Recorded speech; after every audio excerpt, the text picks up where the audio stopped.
chapters of Genesis, it tells you the whole history of the human race. Period. It tells you the whole history of the human race from then all the way to here. It's full of prophecy. Absolutely full of prophecy. It's pretty neat. Pretty neat. And until you get right down, and of course I've shared a little bit with you on Sunday morning, Sister Andy, it's good to see you. And thank all of you too, while Marilyn is here, thank all of you that brought food to the house for us when Marilyn was down and out. And by the way, I was worse than she was. I don't know whether you knew that or not. Last month, I didn't know how I was going to live. Every day was an absolute challenge, because I didn't know how I was going to make it to the next day. I was bad. But and it helped me a lot. I had cooked a lot ahead of time and everything Dakota had, but it really helped. She really appreciated all the food. And she told me this one thing. She said, if anybody calls here and wants to bring Mexican food, you tell them to bring it. Don't turn it down. I don't care what it is. She said, tell them to bring it. She gained 5 pounds in the week after the surgery. And then she lost it back again. But boy, she was laying and eating. Had a real good time. But I tell you what, it was hard on her. Thank you for your prayers. Thank you for your prayers for me. I wouldn't be here if it wasn't for your prayers, because I tell you, I was in bad shape. I hope I don't get like that again. For that whole month, I could hardly eat anything but broth because of my stomach.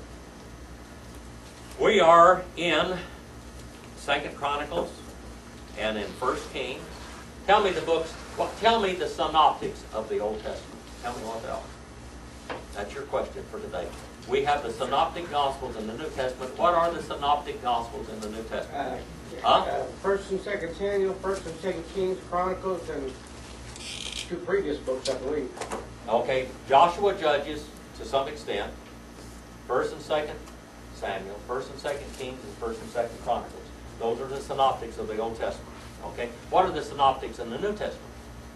Tell me the synoptic Matthew, Mark, gospel. Luke, John. What? Matthew, Mark, Luke, John. No. What are the synoptics, Brother Brett? The book of Acts. What? The book of Acts. Synoptics mean it comes from seen. Okay. Ophthalmologist. All right.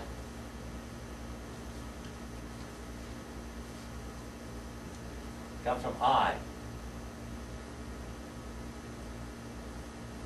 Ophthalmos. All right. Seen ophthalmos. It means to see together. That's what synoptic means. In the Old Testament, we have Joshua, Judges, 1st and 2nd Samuel, 1st and 2nd Kings, and 1st and 2nd Chronicles. You'll see things repeated over and over again. Which 3 New Testament Gospels are the synoptics? It's not Matthew, Mark, Luke, and John. It's the ones after them. No. There's only 4 Gospels, but only 3 of them are synoptics.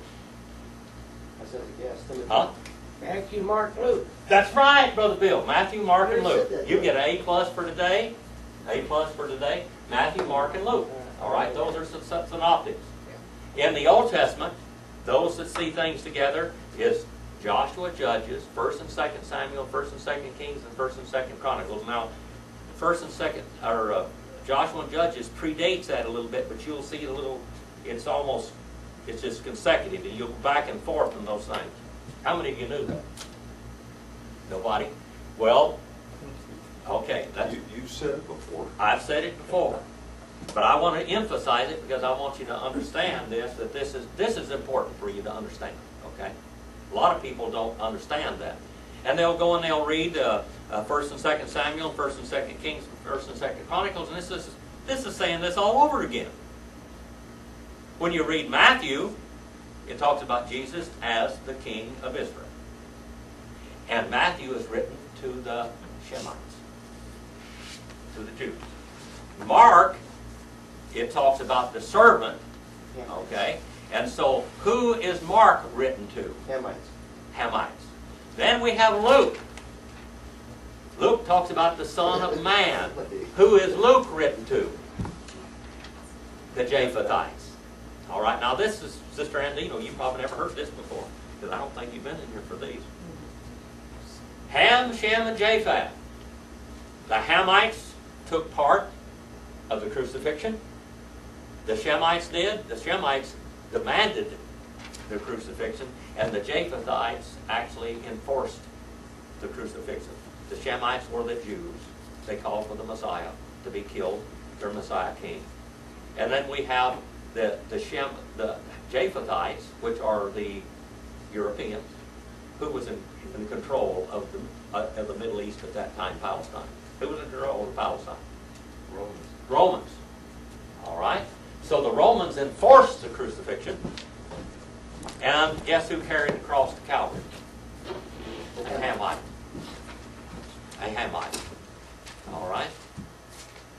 There we go. There it is.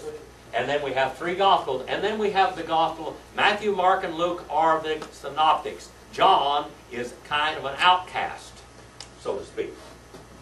The Gospel of John is completely different than the other 3 Gospels. The Gospel of John, we have Matthew, Mark, and Luke. Matthew to the Jews, Mark to the Hamites, and then Luke to the Japhethites. And then we have John looking at the Messiah in a total different way.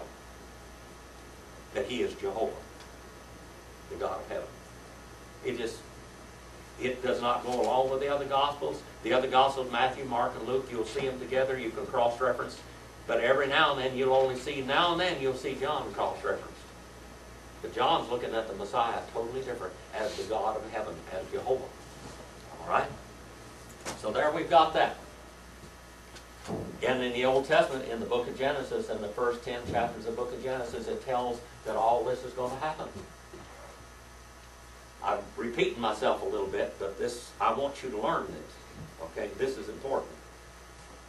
From the very time right here, when God mentions Shem, Ham, and Japheth, basically, Ham and Japheth take a back seat, and God doesn't say anything more about them after the 10th and the 11th chapter of Genesis.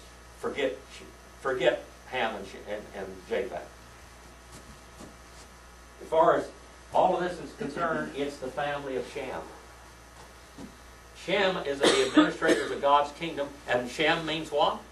Monument or name? Name or monument, or pillar. Okay? All the way up to the cross, the Shemites are the administrators of God's kingdom, period. That's it. Every now and then you'll see a Gentile saved in history, but basically it's talking about the Shemites. When it comes to the cross of Calvary, the Shemites cut their own neck. They cut their throat. They lost the reins to the kingdom. Jesus took the reins when he walked into Jerusalem, riding in there on a donkey. He became the Messiah King of Israel. He took over his kingdom. And he had already called out another people, which was the ecclesia, the church. He had already called it out, and he handed the reins of the kingdom to the church. Israel lost it because they were not worthy of it. From that period of time on, that church became what kind of a church? A Gentile church, didn't it? Now just think about this for a while.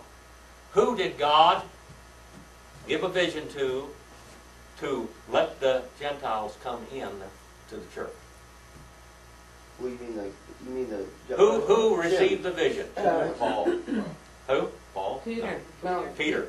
Peter received it. You know, God set down the tablecloth and he says, arise, slay, and eat. And he said, that's all unclean animals. I've not one unclean animal ever crossed my lips. He said, what God calls clean, don't you not call unclean? He said, arise, slay, and eat. And then he sent him down to Joppa where they established a church. But it was a Gentile church. And from that period of time on, the Gentiles, the Jews, kind of faded into the background.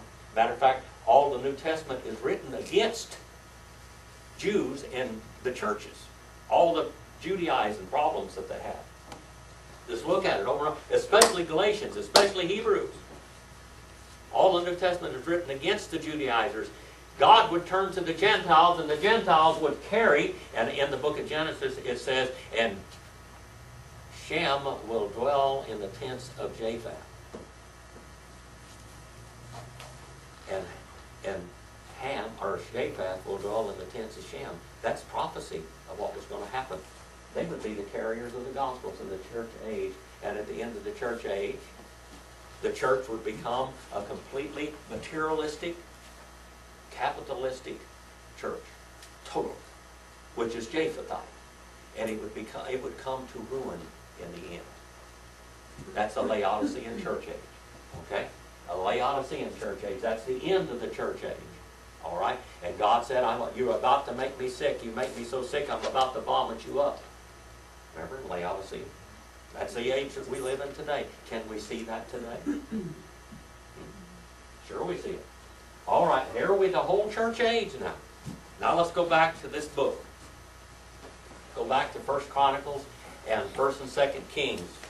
You'll find out that where we are in the 10th chapter of 2 Chronicles and in 1 Kings, the 12th chapter.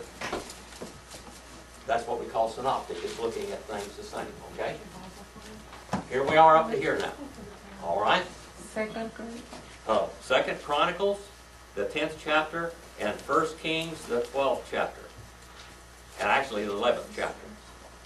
What happens here? We looked last week, what happened to old Solomon? What happened to him? Tell me what happened to him. What happened to Solomon? Well, he kind of ruined himself in a way. He what? He destroyed himself. He kind of destroyed himself. God made a conditional covenant with Solomon, didn't he? Now, he made a different kind of covenant with David, didn't he? What kind of a covenant did God make with David, the throne of David? Is it conditional or It's an unconditional covenant that stood upon God only. And Solomon, he said, if you do this, if you do this, if you do this, I'll be with you. If you don't, if you goof up, I'll take the kingdom away from you. But I won't do it in your lifetime for David, your father's sake. Okay? And so he did. Now, what was his ruin? What was Solomon's ruin? Women. Women. That's right, Brother Bill. Women. I knew. A plus, Brother Bill. That's Plus, it. Women. Plus, other people worship the gods that weren't. He built them false temples all over and around Jerusalem, even overlooking Jerusalem. False temples all over the place. One temple he built for God, but false temples all around it. And even on the outside of the temple, now we studied the temple, remember? Here's the temple area. There's the temple itself, and then the compound around the temple. All around here, there were wooden cabinets all around the outside of that temple. Wood stands for what in the Bible? Humanity. Wood. Humanity. Okay? All around on the outside of this were wooden chambers. That's where the priests stored their personal articles. Guess what they were storing right here? Idols. Idols. All right? Think about that. On the outside of the temple, in these closets, are idols that God detests. You want to make God mad?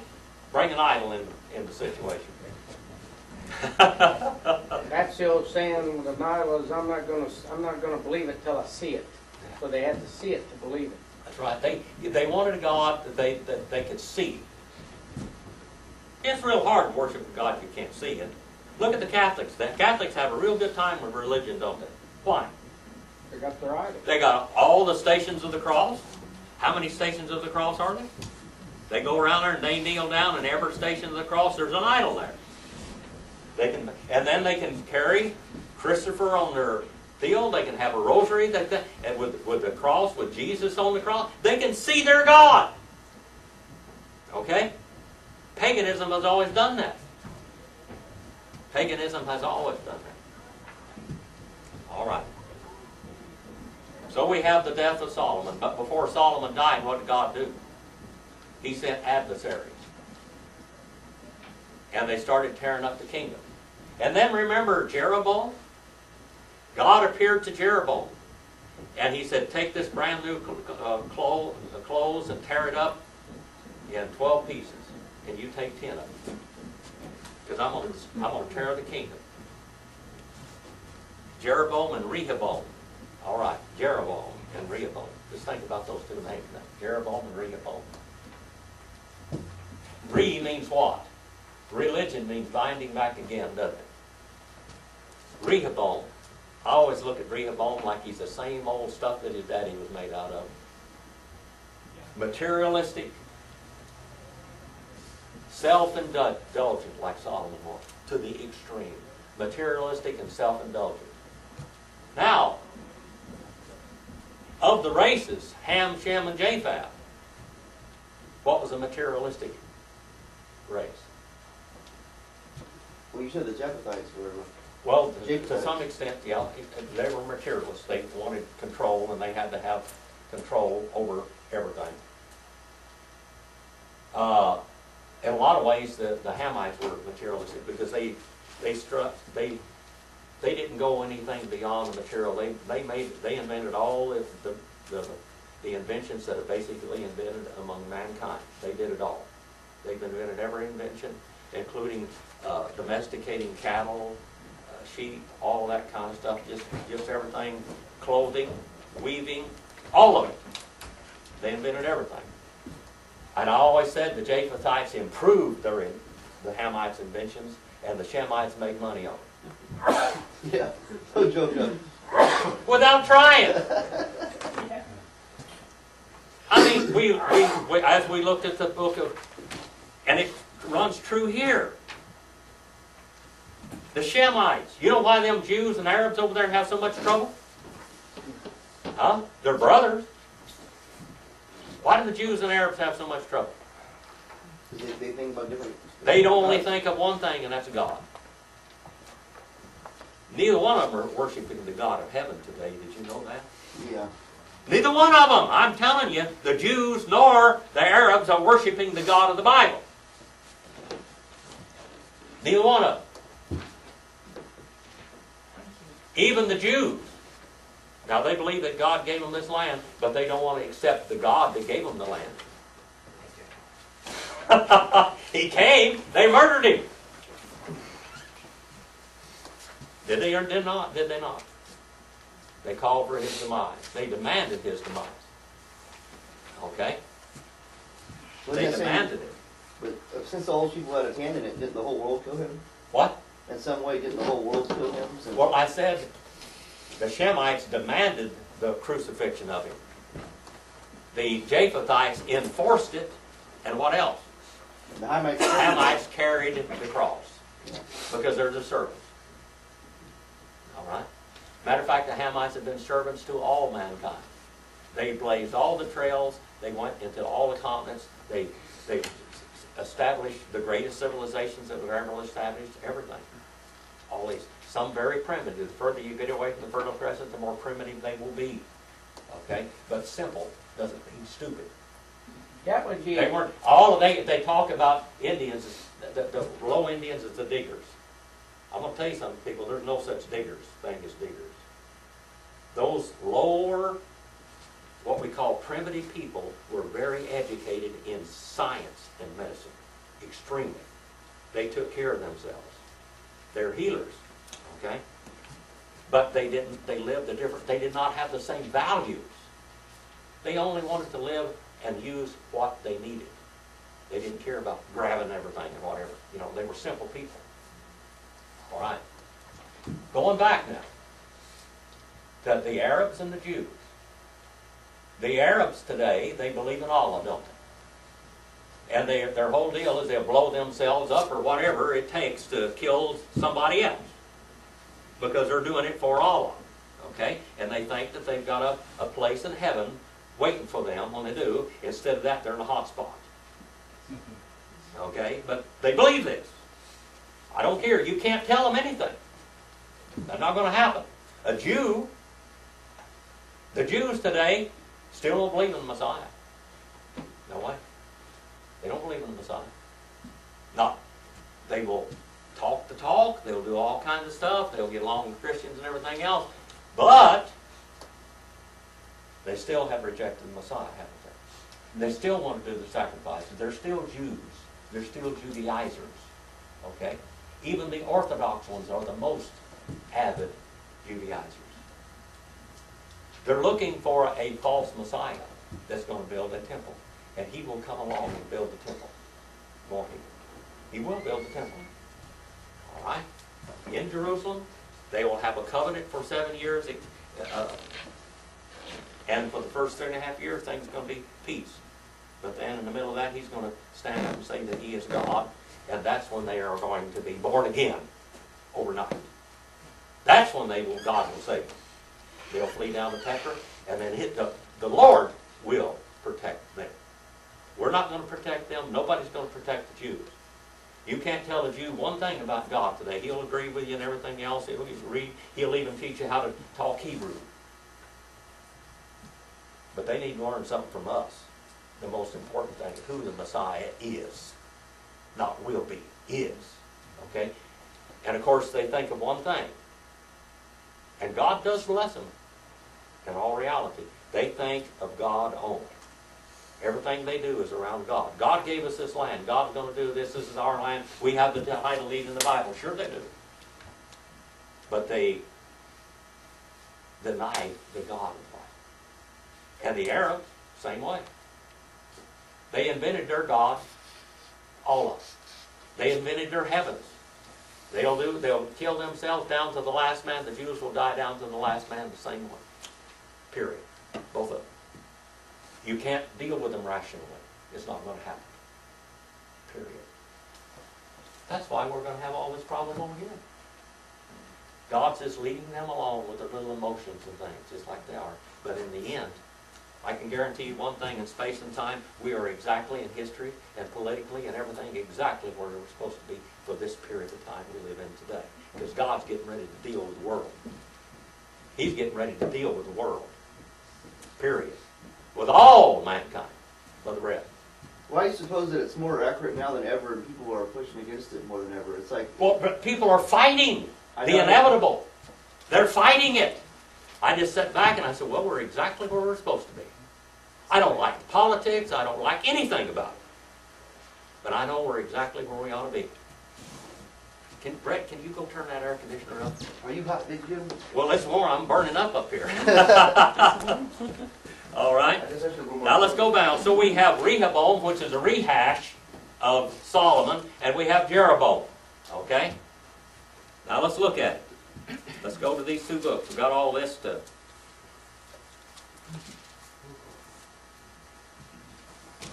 By the way, Abraham had 3 wives. What were the 3 wives? Abraham had 3 wives. Huh? Sarah. All right, he married a Shemite, he married a Hamite, and he married a Japhethite. So the promise of Abraham goes through all 3 races. Okay. Sarah, Keturah, and who else? Hagar and Keturah, the Japhethite. The last one he married was the Japhethite. Did he marry Hagar? Oh yes, that was his wife. Dr. John. His wife. How many wives did Solomon have? How many wives does Solomon have? 900. 700 wives and 300 concubines. But that's not correct. He had 1,000 wives. The concubines were his wives, but they had no rights. Their children had no heirs. They were not heirs. And he had one other child, or one other wife. What was the other wife's name besides the 700? Queen of Sheba. The Queen of Sheba, which was a Hamite. All right. The Hamite. And what was the name of the son that she bore? I don't know. Haile Selassie said he was a direct descendant of him.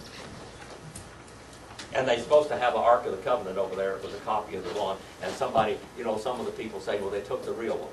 I guarantee you they didn't take the real one. 1,031, talk about a migraine headache. Yeah. Well, anyway, there that is. Now, that was Solomon's demise. Okay? He was brilliant, everything else, but he went the wrong way. He broke the rules. God set down rules and he broke them. All right? So now we have the death of Solomon in 1 Chronicles 9 and verse 31. And Solomon slept with his fathers and was buried in the city of his father David, and his son Rehoboam reigned in his place. Rehoboam, a rehash of the old man. Now let's look at what Rehoboam did. Dr. John, are you over there yet? No. All right. Rehoboam's reign of folly. All right? 10 and verse 1. What do you want, Brett? Who was the Hamite that Abraham married? Hagar. She was a Hamite? Yes. Well, who was The Shemite was Sarah. And the Japhethite was Keturah. Oh, okay. All right? I Ham, didn't Shem, know and about- Japheth. I didn't know about the Keturah. All right? Well, I'm just throwing you little stuff out there that you don't normally hear all the time. It's there. I haven't thrown you anything out to you that anything that's not in the Bible. It's just some things that people don't realize. Go to the internet and read Noah's 3 sons. You will get an education. I've given you, as I have taught the last few weeks, I have given you a book report on it, so to speak, an oral book report. Dr. John, are you at 10 and 1? Yes, sir. Second Chronicles 10 and 1. Oh, Second Chronicles? Nope. Not yet. Sister Andino, are you there? No. Are you there, David? And Rehoboam went to Shechem, for all Israel had gone to Shechem to make him king. All right. All right, go ahead. Just keep on. So it happened, when Jeroboam the son of Nebat heard it, he was in Egypt, where he had fled from the presence of King Solomon, that Jeroboam returned from Egypt. All right. Isn't this something like what happened to Jesus in a little bit? Do you see that repeat? There's a lot of repeats in the Bible. All right. Dr. John, number 3.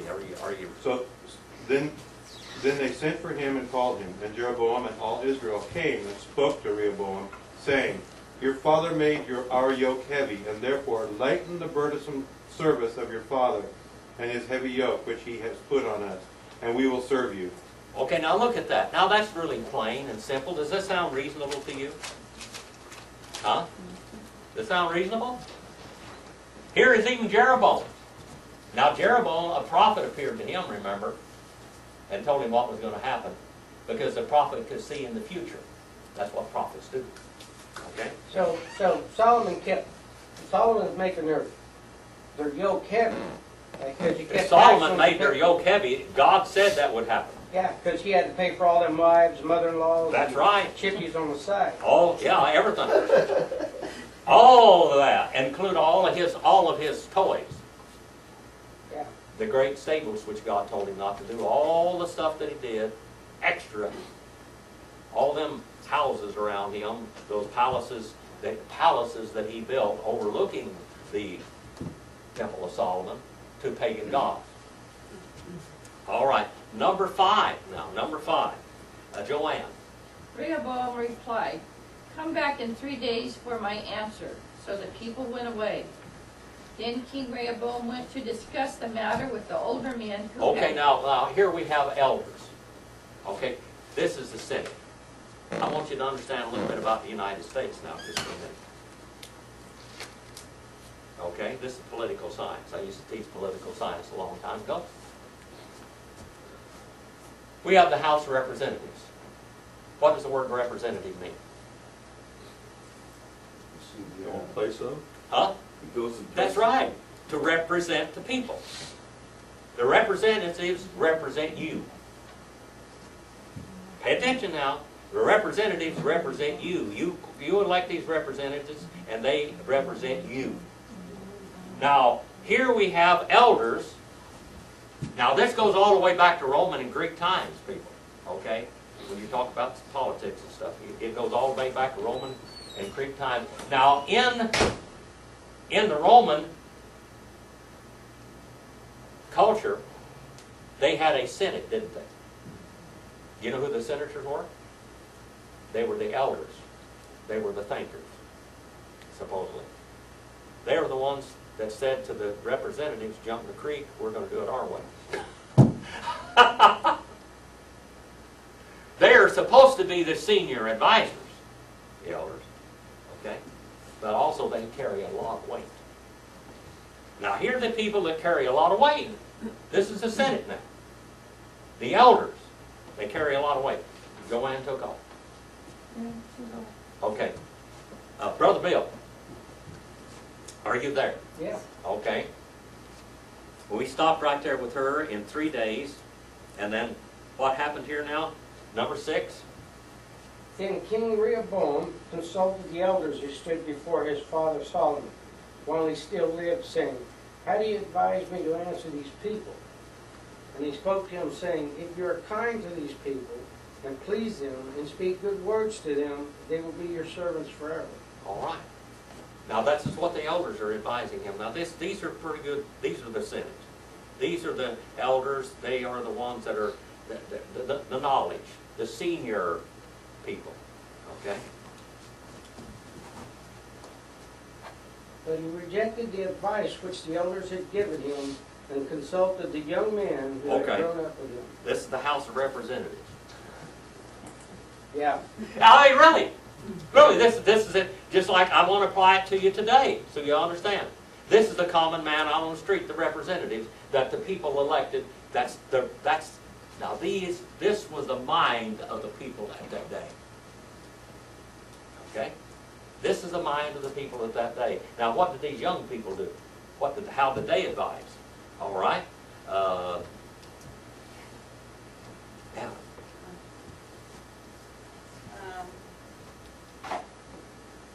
Number 8, the last But one. Rehoboam rejected the advice of the older men and instead asked the opinion of the young men who had grown up with him and were now his advisors. His contemporaries.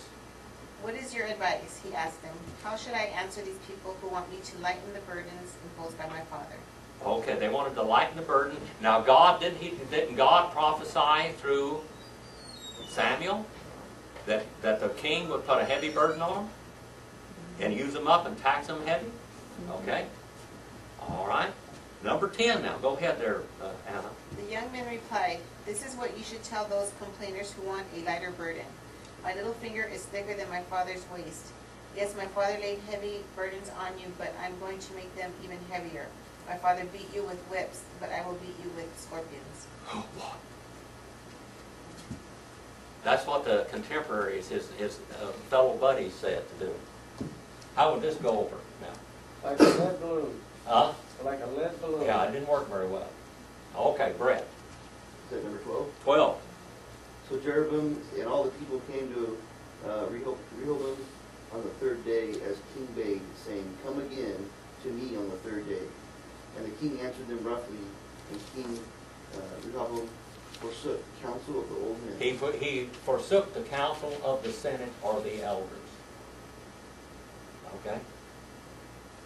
You know? No, just hold on right there. I'm going to have David read this next one in just a minute. That's David? That in just a minute, though.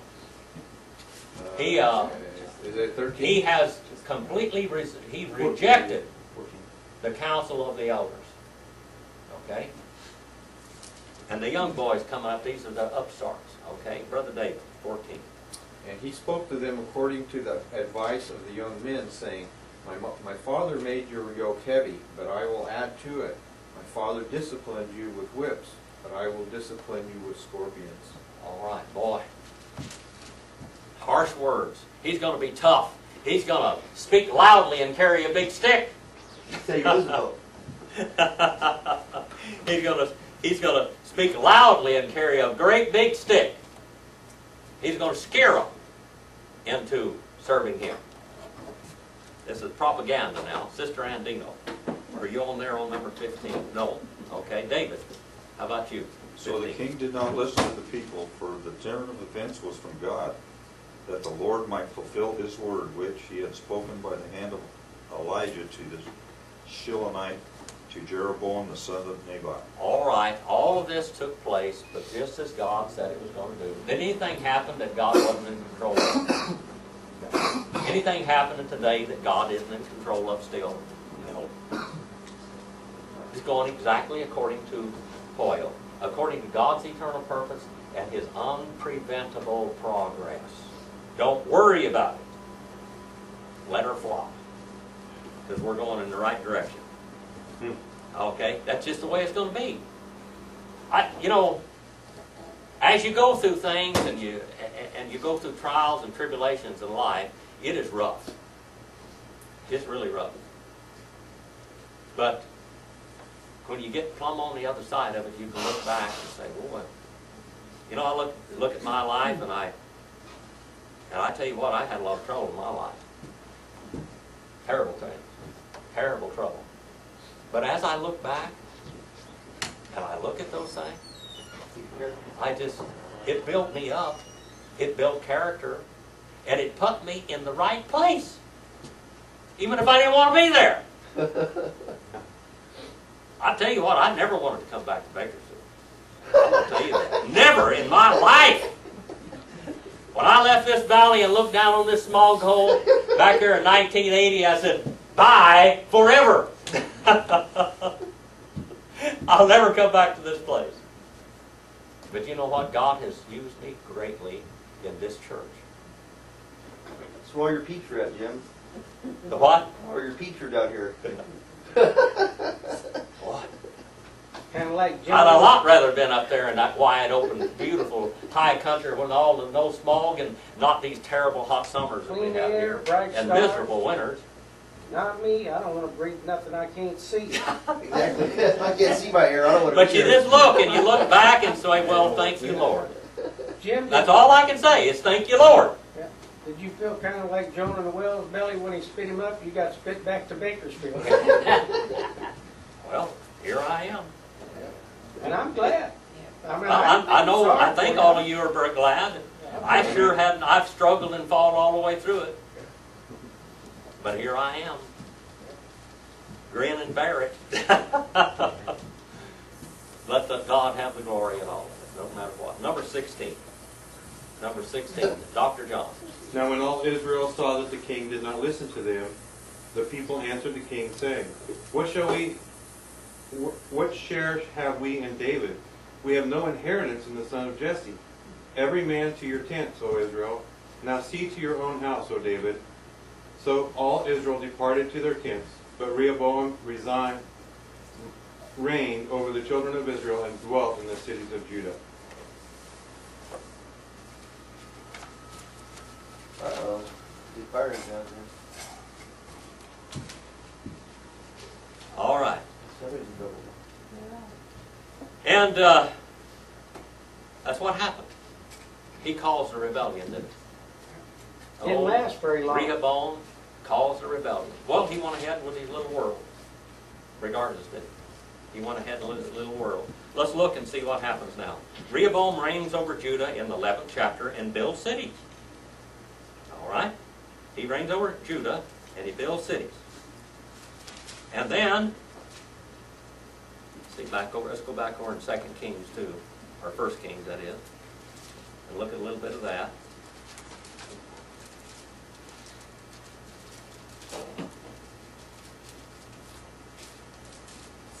Brother And Phillips, 1 Kings, the 12th chapter, talks about its folly. Brother Phillips, Yes. can you elaborate on verse 19? So Israel has been in rebellion against the house of David to this day. Which The one is that now? The last verse in chapter 10, Okay, 10 and verse 19. 2 Chronicles 10 and 19. Mm-hmm.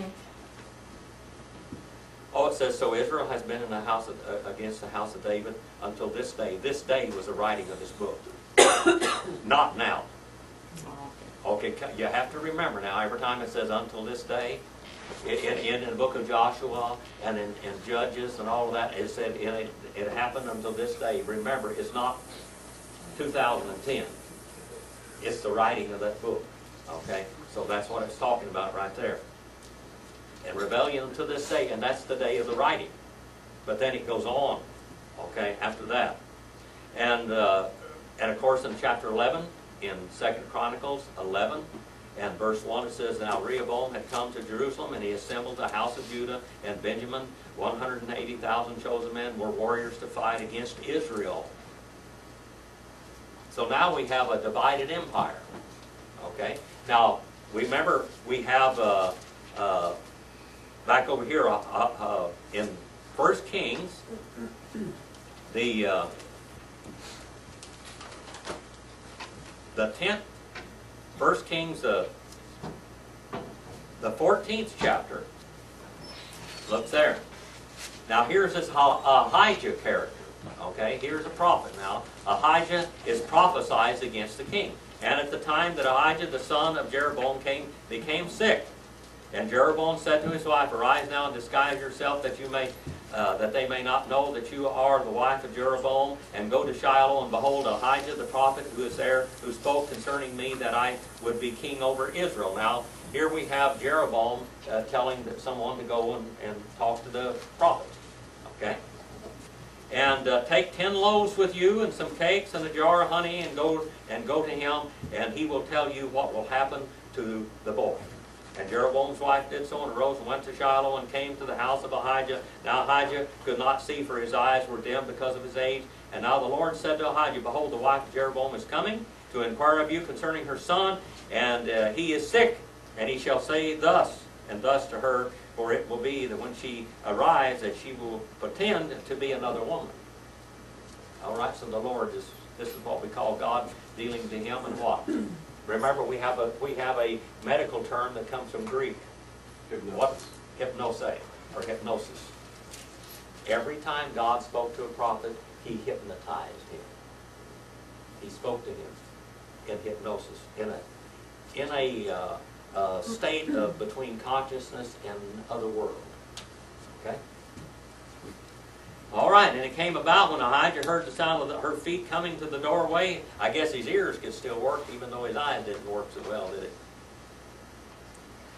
And why do you pretend to be another woman? For I am sent to you with a harsh message. Go and say to Jeroboam, thus saith the Lord God of Israel, because I exalted you from among the people, and made you leader over my people Israel, and tore the kingdom from the house of David, and gave it to you, yet you have not been like a servant David, and have kept my commandments, and who followed me with all his heart, and to do, and only that which was right in my sight. You also have done more evil than all the other before you, and have gone and made for yourself other gods. Remember, if you want to make God mad, make idols. If you want to make God mad, make idols. Molten image to provoke me to anger, and have cast me behind your back. And therefore, behold, I am bringing calamity on the house of Jeroboam, and will cut off from Jeroboam every male person, both bond and free in Israel, and I will make a clean sweep of the house of Jeroboam, as one sweeps away dung until it's all gone. I'm going to clean out the outhouse, is what he said. Anyone belonging to Jeroboam who dies in the city, dogs will eat. And if he dies in the field, the birds of the heaven will eat. And for the Lord has spoken it. Boy, just remember this now. Later on, you're going to see some of this happen. Now arise and go to your home. When your feet enter the city, the child will die. And all Israel shall mourn for him and bury him, for he alone of Jeroboam's family shall come to the grave. Because in him something good was found toward the Lord God of Israel in the house of Jeroboam. Moreover, the Lord will arise up for himself a king over Israel, who shall cut off the house of Jeroboam this day and from now on. For the Lord will strike Israel as a reed shaken in the water. He will uproot Israel from his good land, which he gave to their fathers, and scatter them beyond the Euphrates River, because they made Asherim, provoking the Lord to anger. You remember when all this started? It was all the way back at the Tower of Babel. All the way back to the Tower of Babel. Nothing happens new under the sun. It's repeat. All repeat. All right, now Rehoboam, in verse 21, misleads Judah. All right? All right, now here we have a bunch of jerks, is what we got here. We started out as a wonderful empire of God, and the devil always gets involved, doesn't he? The devil always gets involved. The Lord called out his church. And the devil confuses it, and now we have all kinds of denominations out there all over. People don't even know which church to go to. It's confusion. All right? How do you say confusion in Hebrew? What? How do you say confusion in Hebrew? Baba. Baba? Yeah. Babel. Babel. Tower of Babel. Babel. The Tower of Confusion. Go right back here. Right here. Look at the map. The Tower of Babel. All right? Babel. Ba-ba-ba-ba-ba. That's what it means. When you hear somebody talking, and there's talking in a foreign language, you hear somebody talking in Greek, what's it sound like? Ba-ba-ba-ba-ba-ba. When you hear somebody speaking in Spanish, what does it sound like? Ba-ba-ba-ba-ba-ba-ba. Huh. That's the way it is. How about Chinese? Yeah, that's the way it sounds. That's what Babel means, confusion. You don't understand it. This is gibberish. All right? To them it isn't, but to us it is. All right?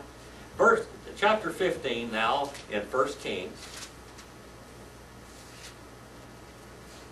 Abijam reigns over Judah. Now in the 18th year of the king Jeroboam, the son of Nebat, Abijam became king over Judah, and he reigned 3 years in Jerusalem. His mother's name was Maacah, and the daughter of Abishalom, and he walked in all the sins of his fathers. Oh, wonderful again, isn't it?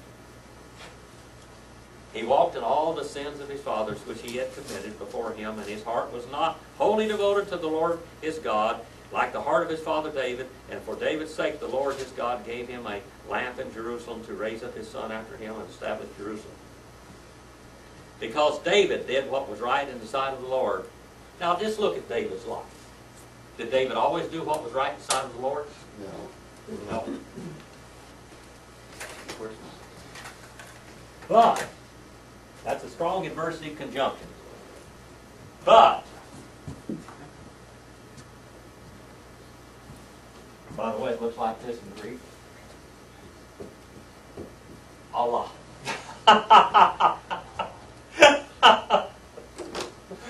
Strong adversative conjunction. I think it's on page 15 in the analytical lexicon. All right? But, God is going to bring another man in. He's going to bring another man in. All right? God is going to finally do something here. Verse number 8. Verse number 8. In 1 Kings, the 15th chapter, verse 8. Are you over there, Joanne? Verse number 8. In the 15th chapter of 1 Kings. When Abijam died, he was buried in the city of David. Then his son Asa became the next king. All right, Asa. Now, just remember, circle this little guy's name. It's the good guy. Every now and then, no matter what happens, somebody with some integrity comes on the scene. Why do you think he came on the scene? Because he had a little bit of DNA of David in him. Okay? That's it. The other ones did too. But all of a sudden, this is the throwback. This is what you call a throwback. Go ahead, Joanne. Asa began to rule over Judah in the 20th year of Jeroboam's reign in Israel. He reigned in Jerusalem 41 years. His grandmother was Maacah, the daughter of Absalom. Abishalom. Abishalom. What does that mean? It means father of peace. Father of peace. Abishalom. All right, thank you. Go ahead, Joanne.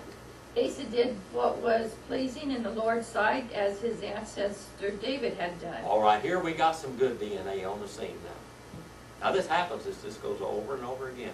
Go ahead, Joanne. He banished the shrine prostitutes from the land and removed all the idols his ancestors had made. Now let's look at this verse here, number 12. Anybody else got any? Sister Andino, what do you have? Do you have a Spanish there? No. It's English? What does it say there in verse number 12? Could you read that? And he banished the perverted persons from the land and removed all the idols that his fathers had made. What do you got there, Dr. John? Same thing. Same thing. How about you, David? Same. Same thing. I got King James, want to read it? Okay, no, I don't want King James. He's already had enough influence today. What translation do you have? New American Standard, young lady? The New Living? What does the New Living Bible say? He banished the male and female shrine prostitutes from the land. Oh, there we go. And got rid of all the idols. It says in the Hebrew here, the male prostitutes, the homosexuals. They had homosexual, female homosexual, and male. We had lesbians and queers all over the place. And they had churches. And you could go there, and in your worship, you could just let it all hang out and have sex with these dudes. That's the whole story. The priests were prostitutes. Male and female. The male with the male and the female with the female. There you go. That's it. He banished that from the land. All right? He banished it. That's what it said right there in yours. Read that for me, Hannah. And he banished the male and female shrine prostitutes from the land and got rid of all the idols his ancestors had made. All right. He got rid of all the idols that his ancestors made. Brother Bill. I'm with the, this. Oh, what does it say there, brother? I didn't know you had that. And, Thank you. Read that for me. and he put away the male devotees out of the land and removed all the idols that his father had made. All right. These are devoted male. These are male homosexual prostitutes and female homosexual prostitutes. How did I get in here? What happened? Mine says, put away the male cult prostitute. That's good too. Male called prostitute. Brother Phillips, Yeah. I have footnote, and it says the Hebrew word is kedeshim, Uh-huh. that is, those practicing sodomy and prostitution to religious rituals. That's right. There you go. All right. Read that real loud again so everybody can hear that. Okay, in Hebrew, the word for perverted persons, Hebrew kedeshim, Kadeshim. that is, those practicing sodomy and prostitution in religious rituals. There you are. That's what we have. That's what was going on. If you go back to the Tower of Babel, and you'll find out that sex and religion were mixed. And usually it's perversion. Total perversion. A man with man and women with women. It was bad enough when they had female prostitutes that would walk through the cities with an ankle bracelet on, and somebody would buy that bracelet and go back up to the temple tonight and be with that female prostitute. She was a virgin. They call what they call the temple virgins. They weren't virgins at all. They would go back up there, and this prostitution was religion to them. Boy. No, All right. I'm lost here for a second. I'm kind of lost. You're lost? Who are these people? Like, what are you talking about? These are the religious leaders of the land. Male and female. They were, the religion of the land was now total materialistic. In what city Total was it? for the flesh. Like a female priest, and then you would buy her ankle Look. bracelet. All right? The land was full of queers. Just speak that, okay? It was full of them. California. Okay? Full Sounds of like California. them. San Francisco, okay? Yes. I mean, the land was full of it. Okay? Why? How many cities did God rain fire and brimstone on? 2. Because of this problem. Sodom and Gomorrah, right? Well, so the 5 cities. He wiped out 5 cities that they practiced this in. Now that ought to be a good enough, and that was in Abraham's day, people. And by the way, God even saved Sodom and Gomorrah. When he sent Abraham down there with his army, he captured them back from the other kings that came there and put them back free. He gave them a chance. And they got worse. He gave them a chance. He gave them a good whipping with these foreigners, and then God rescued them, and then God decided to snuff them out. Snuff them out. All right, number 13. Joanne, are you over there in verse number 13 now? Okay, where was I? On chapter First 15? Kings, the 15th chapter, and verse 13. Now look at what happened here. He even disposed his grandmother Maacah from her position as queen mother because she had made an obscene Asherah pole. He cut down the pole and burned it in the Kidron Valley. Although the pagan shrines were not completely removed, Asa remained faithful to the Lord throughout his life. All right, now even his grandma was a homosexual prostitute. Grandma. She could have been the whole time. Huh? She could have been the whole time. Well, there she is. Because she was a grandma, so she Okay, had now just look. It doesn't make any difference. Old people can see them too, you know. No, I know, I was wondering. You don't have to be young to see it. All right? And he also removed Micah, his mother from being... Now, his mother is what it says in Hebrew, because they don't have a word for grandmother. Do you know that? I didn't know that. They don't have a word for grandmother and grandfather in Hebrew. It's all father and mother. So what it means is grandmother from being queen mother. The Queen Mother is like the Madonna in Child. You know the Madonna in Child in the Catholic Church? The Madonna is the co-redeemer. And that goes all the way back to where? Nimrod and his mother in Babylon. All right? His mother from being Queen Mother because she had made a horrid image as an Asherah, and Asa cut down her horrid image and burned it at the brook Kidron. Sister Andino, do you have something there? Yes, mine said obscene image. Obscene image.